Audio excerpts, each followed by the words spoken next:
A balanced budget refers to a budget in which revenues are equal to expenditures. Thus, neither a budget deficit nor a budget surplus exists. More generally, it refers to a budget that has no budget deficit, but could possibly have a budget surplus.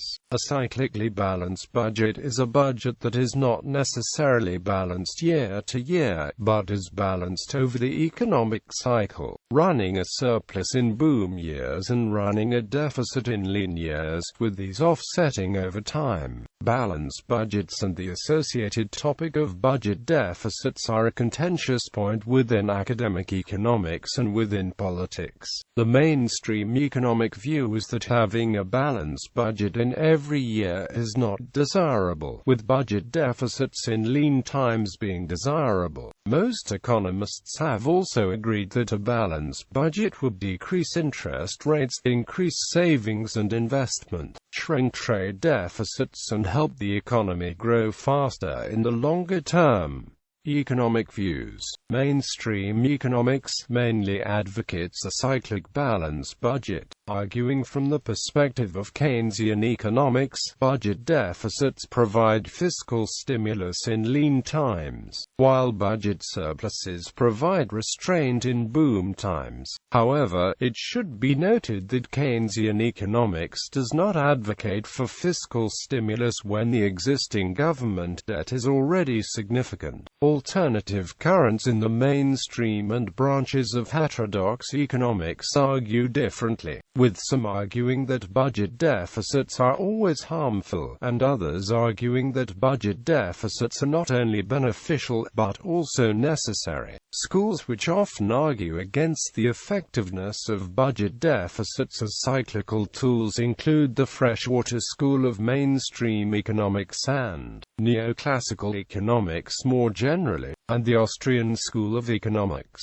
Budget deficits are argued to be necessary by some within post-Keynesian economics, notably the Chartist school. Larger deficits, sufficient to recycle savings out of a growing gross domestic product in excess of what can be recycled by profit-seeking private investment, are not an economic sin but an economic necessity. Budget deficits can usually be calculated by subtracting the total planned expenditure from the total available budget. This will then show either a budget deficit or a budget surplus.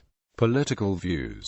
United States. In the United States, the fiscal conservatism movement believes that balanced budgets are an important goal. Every state other than Vermont has a balanced budget amendment, providing some form of ban on deficits, while the Oregon kicker bans surpluses of greater than 2% of revenue. The Colorado Taxpayer Bill of Rights also bans surpluses, and requires the state to refund taxpayers in event of a budget surplus. Sweden. Following the overborrowing in both the public and private sector that led to the Swedish banking crisis of the early 1990s and under influence from a series of reports on the future demographic challenges, a wide political consensus developed on fiscal prudence.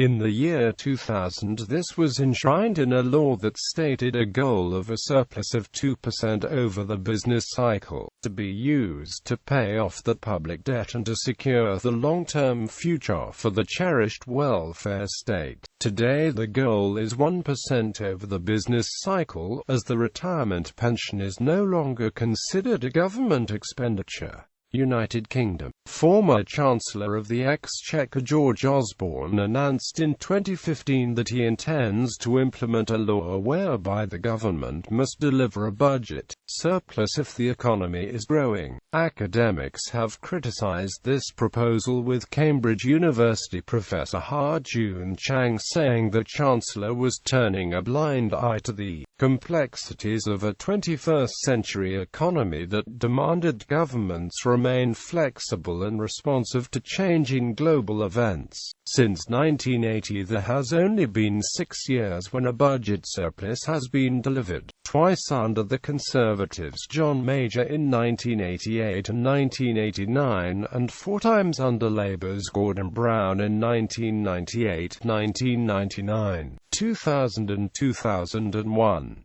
With Labour only being in government for 12 of the last 35 years, this means they have a much better track record of delivering budget surpluses than the Conservatives, who have been in government for 23 of the last 35 years.